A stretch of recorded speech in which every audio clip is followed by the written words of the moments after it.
Seguimos haciendo el semáforo en Radio Universidad de Chile en el 102.5 FM y también usted nos puede ver en el canal de YouTube de Radio Universidad de Chile. Estamos como siempre en vivo desde Miguel Claro 509 este día viernes 23 de mayo y escuchábamos a Carla Grunwald con En tus manos. Y vamos a conversar con un artista que está actualmente en exhibición, los 40 años de arte radical de Janet Toro, que actualmente se exhibe en el Museo Nacional de Bellas Artes con la muestra Intimidad Radical, Desbordamientos y Gestos, que se inauguró el 15 de mayo y recorre su interesante carrera desde 1985 hasta la actualidad. Janet Toro, bienvenida al semáforo. Muchas gracias, Nicolás. Estoy muy contenta de estar aquí y poder compartir contigo y con todas las auditoras y auditores estos momentos. Un gran saludo cariñoso a todos. Bueno, Janet, el Museo Nacional de Bellas Artes es el espacio más importante, ¿no? Más tradicional para las artes visuales en Chile. Y quisiera preguntarte qué significa para ti exhibir estos 40 años en ese lugar. Sin duda que exhibir en el Museo Nacional de Bellas Artes es un honor, primero que nada, y también un gran reconocimiento a mi larga carrera. Estoy también muy agradecida a Varinia Brodsky, su directora, a Gloria Cortés, una de las curadoras del museo, también a todos los equipos del museo que han sido personas extraordinarias, ¿no? Son muchas personas, largo de mencionar, pero de producción especialmente Pamela Fuentes, Alejandra, María Marchán, etcétera. O sea, son muchas personas que han aportado para lograr esto. Bueno, esto que ustedes pueden visitar de martes a domingo en el Museo Nacional de Bellas Artes con la entrada totalmente liberada. Y yo ayer fui a ver la exposición, que me gustó mucho, me pareció bien interesante. Así que quisiera tomar algunas fotitos. Estoy aquí usando mi torpedo, que son las fotografías que tomé de la exhibición, para que vayamos conversando sobre algunos hitos. Y quisiera preguntarte por una fotografía icónica, yo diría ya en el arte chileno, en que apareces tú en el centro con un cartelito con dos preguntas, ¿no? Hay una fotografía frente a un carabinero y tú le preguntas ¿por qué estás triste? Sí. Bueno, esta es la primera performance que yo realizo cuando todavía pertenecía a la APJ, la Agrupación de Plásticos Jóvenes. Y invito a Claudia, una estudiante de arte de la Católica, a participar conmigo en esta acción. Yo tenía ese cartel, como tú bien dices, ¿por qué estás triste? Y ella, ¿por qué sonríes? Y estas dos sencillas preguntas, que son tan emocionales en el fondo, despertaron una tremenda batahola, se empezó a llenar de gente. Y todas las personas que estaban ahí querían decir por qué estaban tristes, por distintas razones, que sé yo, porque estoy cesante, porque tuve un hermano desaparecido, etcétera. Y a la Claudia, en vez de decirle por qué sonríe, le decían por qué dejaron de sonreír. Entonces fue impresionante, y llegó Carabinero y trataron de echar a la gente. Y bueno, tuve suerte porque finalmente yo le pregunto al carabinero por qué está usted triste, y él responde así un poco como agresivo. Yo le digo, no, si le pregunto como persona, no como funcionario. Y ahí él le cambió la cara. ¿Ya? Y eso fue increíble porque me empezó a contar cosas de su vida. Y cambia la energía y bueno, finalmente me deja ir, o si no me iba a tomar presa. O sea, tuve suerte realmente. Bueno, y hacer arte en dictadura, ¿cómo recuerdas esos tiempos, no? Porque, no sé, yo nací el año 89, no recuerdo haber vivido, bueno, no viví la dictadura, ¿no? Pero había un riesgo permanente de hacer o de decir cualquier cosa. Sí, recordemos también que en ese tiempo había toque de queda. El toque de queda se terminó en 1987. Por lo tanto, el riesgo era inminente, había miedo, había terror en las calles, ¿no? Por toda la represión, por todas las personas que eran tomadas detenidas, también de manera muy arbitraria, ¿no? Por todos los desaparecidos, los relegados y relegadas, los exiliados, las exiliadas, etcétera. O sea, era un ambiente muy oscuro. Yo lo recuerdo como la etapa de mi vida más negra, en realidad. Sí, bueno, y una etapa de mucha valentía también, que hoy día podemos conocer en esta exhibición Intimidad Radical, Desbordamientos y Gestos de Janet Toro.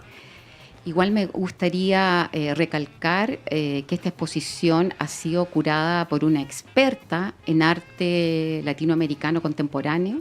Ella es Cecilia Fajardo Gil, una gran curadora, también creadora de una muestra maravillosa que se hizo el año 2017 y 2018, que se llama Mujeres Radicales 1960-1985, que se hizo en el Museo Hammer de California, en el Museo Brooklyn de Nueva York y la Pinacoteca de Sao Paulo, con obras extraordinarias de mujeres realmente radicales. Éramos 120 artistas. O sea, la radicalidad, y también en mi obra, no es algo de ahora, es algo de hace muchísimos años. Bueno, y es muy interesante también conocer este contexto de la desigualdad histórica, ¿no? De las mujeres en el arte. No sé si tenemos algún porcentaje, por ejemplo, de colección femenina del Museo Nacional de Bellas Artes. Sí, tenemos un porcentaje. La desigualdad es abrumante. Actualmente en la colección del museo hay solamente un 12% de mujeres artistas en su colección, y en otras partes del mundo es similar, a veces es peor todavía también. Sí, por eso, bueno, es tan importante conocer esto que históricamente no se ha conocido, y me llama mucho la atención tu exhibición. Uno podría dividirla como en 3 grandes partes, ¿o no? Sí. Como si fuera un libro, 3 grandes capítulos. Cuéntanos sobre esta organización de tu obra. Bueno, este fue un trabajo arduo que hicimos con Cecilia de manera muy horizontal, muy cooperadora, de mucho respeto entre las dos, y eso fue muy lindo. Concebimos 3 espacios fundamentales. El primero es la sala central, que se llama Cuerpo, Estado, Violencia. Las otras salas alargadas se llama Cuerpo, Afecto, Feminismos. Y la última sala, Cuerpo, Hogar, Creencias, y además 2 rotondas que recogen 2 grandes instalaciones. Una se llama La Torre Vive, que hice en la Torre Villavicencio, donde instalé objetos de la vida cotidiana en 22 pisos. Y la otra se llama Sacra Notitia, Sagrada Información, donde hablo de la manipulación mediática. Bueno, es bien interesante. Ustedes cuando vayan se podrán encontrar una silla, un televisor antiguo sobre una mesa, y está lleno de marraquetas adentro, ¿no? ¿Cuál es la reflexión que quisiste hacer con esta obra, desde la televisión y los medios de comunicación? Bueno, me parece que hay una gran brecha entre lo que ocurre en la realidad social, ¿cierto?, en el mundo en general, y lo que algunos medios, sobre todo los medios oligárquicos, en términos de noticia. O sea, también veo que hay una manipulación mediática en el sentido que se entrega, por eso las marraquetas, se entrega un alimento que no tiene conexión con la realidad. Por eso la sal que está alrededor, no, que la sal en ese momento no deja existir la vida, ¿cierto?, no la deja crecer. Y por otro lado tenemos ese paño negro, que es otro plano de la realidad que tampoco está expresado en el televisor. Pero también hay un dato importante, que en los estudios que hay actualmente hay un porcentaje de horas de mirar televisión. Por ejemplo, Chile es el tercer país donde más televisión se ve, son 6 horas promedio. Adelante nosotros está Brasil y Argentina. Entonces, el nivel de propaganda, ¿cierto?, y de manipulación posible es tremendo. Sí. Eso. Bueno, y también tenemos este otro tema, ¿no? ¿Cómo ves tú la relación con las nuevas tecnologías y la dependencia con el teléfono? Como artista, ¿qué te parece? Me parece desastroso, sinceramente. O sea, todos estamos un poco como enviciados y enviciadas con esto del teléfono, los WhatsApp, las redes sociales, que de alguna manera cumplen una función de comunicación a veces, pero una comunicación bastante básica y bastante funcional. Que también nos atrapa, ¿no? Nos atrapa y nos deja en ese jueguito de todos los días estar contestando esto, y a veces dejamos de ver lo que acontece alrededor de nosotros. Y yo creo que hay que usar los medios, pero en una justa medida. Sí, bueno, estamos en esa búsqueda del balance, ¿no?, como sociedad. Y estamos conversando con la artista Janet Toro sobre su exhibición Intimidad Radical, Desbordamientos y Gestos, que ustedes pueden visitar en el Museo Nacional de Bellas Artes. Te quería preguntar por la evolución de tu obra, porque habíamos conversado de estos orígenes de tu trabajo en dictadura. Luego viene la democracia, ¿no? ¿Cómo recuerdas esos tiempos de hacer arte ya con una sociedad que volvía a la democracia. O sea, yo siento que el concepto de democracia es bastante relativo. O sea, yo no lo veo como una democracia total, sino que como una democracia tutelada, vigilada, ¿cierto? Limitada. No olvidemos que para esta democracia había también ciertos acuerdos y ciertas transacciones, entre ellas los 50 años de silencio, que para mí no es otra cosa que un encubrimiento de los violadores de lesa humanidad. Por lo tanto, democracia, ¿hasta qué punto? Y yo creo que las condiciones tampoco cambiaron demasiado, la represión siguió igual, o sea, yo hice obras en ese minuto, igual aparecían las fuerzas de orden a reprimir, quizás con ciertas diferencias, pero en general seguíamos con la Constitución del 80, seguíamos con las FP, las ISAPRE, etcétera, y con un modelo neoliberal injusto y brutal. Bueno, y es muy interesante cómo desde el arte hay una lectura de la sociedad. Me llamó mucho la atención una de las obras, que es una fotografía donde aparece una persona, eres tú, ¿cierto?, amarrada con unas tarjetas de crédito. Sí, es bien impresionante, pero claro, también habla de los tiempos que vivimos, ¿no? Exactamente, o sea, yo utilizo tarjetas de crédito que son auténticas, que me donaron distintas personas, pero que también están anuladas, ¿no? Y lo que yo hago es amarrarme con esas tarjetas, distintas partes del cuerpo, ¿cierto? Con estos cordeles negros, y delante mío pongo tijeras y más cordeles, o sea, la gente me podía amarrar más o liberarme con las tijeras. Y lo que hacen las personas presentes es sencillamente liberarme rápidamente, en 15 minutos ya estaba liberada, la performance más corta de mi vida. Pero hay una reflexión atrás que es la deuda, ¿cierto?, a través del crédito, mantiene a este modelo. Sí. O sea, esa es la gran trampa, ¿no? Eso. Bueno, y hay distintos temas. El otro día estuvo sentada aquí la académica Martina Yopo, que nos hablaba de los índices más bajos de las Américas de natalidad en Chile, por ejemplo. ¿Cómo ves tú este problema demográfico y social desde la lectura de la sociedad contemporánea chilena? Bueno, sencillamente cuando no están las condiciones óptimas, las condiciones más de justicia social, de posibilidades de educación, por ejemplo, de jardines infantiles, cuando no hay un apoyo grande hacia las madres, que son las que generalmente cuidan a los niños, etcétera, etcétera, en realidad las nuevas generaciones se dan cuenta que esto es demasiado difícil, entonces deciden no tener hijos. O sea, sí. Yo creo que tiene mucho que ver con el modelo de esta situación, que también pasa en Europa. Sí. Sí. Bueno, y que claramente es un problema que como sociedad debiéramos afrontar, ¿no? Hacer una revisión de fondo y preguntarnos por qué no están naciendo o están naciendo tan pocos niños y niñas en nuestro país. Janet Toro, son 40 años de trabajo. Te quería preguntar por el motor. Hace 40 años, ¿qué es lo que prevalece en ti? Que es un montón de trabajo también, con todas las dificultades que tiene hacer arte en Chile. Totalmente. Yo creo que hay muchas realidades y temas que a mí me conmueven, que tienen relación con los derechos humanos, con la vida cotidiana, con las mujeres, con los inmigrantes, con las etnias también, por ejemplo, el pueblo mapuche. Hay muchas preocupaciones en relación a los derechos y eso es lo que me motiva profundamente.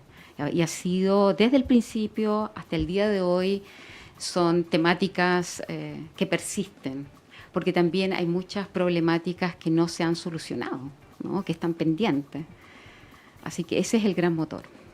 Un compromiso ahí o esa relación de arte política que está súper presente en tu obra. Totalmente, yo creo que está presente en todas las obras. Yo digo, todo arte es político, y eso es porque todo arte tiene una relación con el poder. Todo arte es una perspectiva de una persona frente al poder. Lo que pasa es que además mi arte es crítico, sí. Es político y es crítico, esa va a ser la diferencia. Y eso encuentro notable cuando una obra de arte interpela a la persona que va al museo, ¿no? Sí. Le hace preguntas, genera una conversación quizás con la persona que va con uno, que puede no pensar lo mismo. Eso creo que es muy mágico, ¿no? Y que tiene el arte que nos remece como sociedad. Exactamente, o sea, yo creo no es nada de malo tampoco. No, o sea, yo creo que es necesario que el arte remueva, que el arte haga reflexionar, que el arte critique la realidad y el entorno y la sociedad donde vivimos, que el arte te remueva. Eso es muy importante. O sea, a mí no me interesa el arte de salón que solamente busca ser complaciente. Sí. Bueno, y felicitaciones por eso, porque se logra totalmente en estos 40 años de arte radical de Janet Toro, que usted puede conocer gratis en el Museo Nacional de Bellas Artes. Nos quedan 3 minutitos, Janet, y te quería preguntar un poco por tu trayectoria. Viviste un tiempo en Alemania, sí. También trabajaste como pintora escenográfica en el Teatro Municipal, ¿no? Sí. ¿Qué recuerdos tienes de esa experiencia? ¿Cómo te formaron esa experiencia? Muchísimo. Yo trabajé del 90 al 93. Yo era en ese momento la única pintora escenográfica, los demás eran solo hombres. En el escenario, cuando teníamos que colgar los telones, que eran para ópera y para ballet, a veces habían 60 hombres en el escenario, qué sé yo, tramoyista, iluminador, y yo era la única mujer. Y era una bonita experiencia porque como que algunos de ellos trataban de cuidarme cuando yo me subía a los andamios, por ejemplo, para corregir algo en un telón.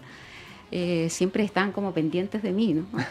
Claro, yo fui la primera mujer contratada en el Teatro Municipal para pintura escenográfica y fue una experiencia extraordinaria porque después de hacer dibujos pequeños tuve que enfrentarme a un telón gigante donde había que dibujar con una vara y pinceles así, enormes, ¿no? O tirar pintura con una especie así de spray gigante también. O sea, fue una experiencia desafiante y finalmente lo logré. O sea, pude dar ese salto. Fue linda experiencia. Y bueno, me hablaste también de Alemania. Viví 15 años en Alemania. También fue una experiencia crecedora. O sea, yo creo que de todo, aunque a veces sea negativo, se puede crecer y se puede aprender algo, de todas maneras. Y sin duda que mi arte también se desarrolló en el sentido también de tocar otras temáticas que muchas veces también son más existenciales, ¿no? Por ejemplo, esto de ser inmigrante, ¿qué significa las cosas que transportamos de un lugar a otro? ¿Qué significa el enfrentar una sociedad distinta, un lenguaje distinto, ¿no? Entonces, sin duda que fue adquirir conocimientos en otras zonas. Janet Toro, nos quedan 30 segundos. Por favor, invitemos a la gente. ¿Por qué tiene que ir al Bellas Artes? Yo creo que se van a encontrar con una exposición controversial, una exposición que les va a hacer también reflexionar y también las va a conmover y los va a conmover en muchos sentidos. O sea, vayan, está abierta de martes a domingo, de 10 a 6 de la tarde y va a estar hasta el 7 de septiembre. Perfecto, muy recomendada esta exhibición Intimidad Radical, Desbordamientos y Gestos. Muchísimas gracias, Janet Toro, y todo el éxito con esta exhibición. Muchas gracias a ti, Nicolás, y a todo el equipo de la radio. Muy bien, nos va a hacer pensar, ¿no? Como la radio que piensa, esta exhibición nos va a hacer pensar. Nos vamos entonces recordándoles que entren a diadelospatrimonios.cl y se unan a esta gran fiesta del patrimonio con actividades gratuitas en todo Chile. Que tengan un lindo fin de semana y nos vemos el lunes en el semáforo.